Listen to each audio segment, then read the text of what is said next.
Hi friends, welcome to யாஷிகர். நம்மளோட நவீன் வெற்றி உங்கள் எல்லாருக்குமே சொல்லியிருந்தேன். நம்மளோட மிஸ்டர் அண்ட் மிஸ்ஸஸ் சின்னத்திரை வரும்போதே நவீனோட ஒரு அப்டேட்டும் இருக்குது, அதை பற்றி சீக்கிரமாகவே அனௌன்ஸ்மெண்ட் கொடுக்குறேன் அப்படின்னு சொல்லி அதுக்குள்ளே எல்லா இன்ஃபர்மேஷனும் வெளியிலையும் வந்துருச்சு. எஸ், நம்மளோட நவீன் வந்து விஜய் டிவியில் புதுசாக ஒரு சீரியல் பண்ணுறாரு, கண்மணி அன்போடு அப்படின்னு சொல்லி. இது வந்து விஜய் டிவிக்காக தான் பண்ணுறாரு. இவர் ஆல்ரெடி வந்து கண்ணே கலைமானே அப்படிங்கிற சீரியல் வந்து ஹீரோவாக ப்ளே பண்ணார். ரீப்ளேஸ்மெண்ட் ஹீரோவாக இருந்தாலும் ரொம்பவே நல்லா தான் பெர்ஃபார்ம் பண்ணியிருந்தார். எனக்கு தெரிஞ்ச அந்த பெர்ஃபார்மன்ஸ் பார்த்து தான் அடுத்த வாய்ப்பு அவருக்கு வந்து விஜய் டிவியில் உடனே வந்து கிடச்சிருச்சு அப்படின்னு நினைக்கிறேன். இது மட்டும் கிடையாது, தமிழும் சரஸ்வதியும் சீரியல்லையுமே ரொம்பவே சூப்பராக நடிச்சிருப்பார். தமிழோட தம்பி கேரக்டர் கார்த்திக் அப்படின்ற கேரக்டரில் வந்து நடிச்சிருப்பார். ரொம்ப சூப்பரான ஒரு பெர்ஃபார்மன்ஸ் கொடுத்துருப்பாரு.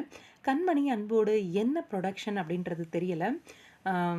அது மட்டும் கிடையாது, யார் பேர் அப்படிங்கிறதும் தெரியலை. புது சீரியல் வருது அப்படின்றது மட்டும் தெரிஞ்சிருந்தது. சரி, ஓகே, ஷேர் பண்ணலாம் அப்படின்னு தான். நான் தான் எல்லா அப்டேட்டுமே கொஞ்சம் லேட்டாக ஷேர் பண்ணுவேனே. ஆனால் நவீனோட அப்டேட் வந்து சொல்கிறேன்னு சொல்லியிருந்தேன். என்னோட அந்த மிஸ்டர் மிஸ்ஸஸ் சின்னத்திரை அப்டேட் கொடுத்துருந்தேன் இல்லையா, அதை பார்த்துருந்தீங்கன்னா தெரிஞ்சிருக்கோம் உங்களுக்கு. இவ்வளோ சீக்கிரம் வெளியில் வரும் அப்படின்னு எதிர்பார்க்கல, ஆனால் வந்துருச்சு.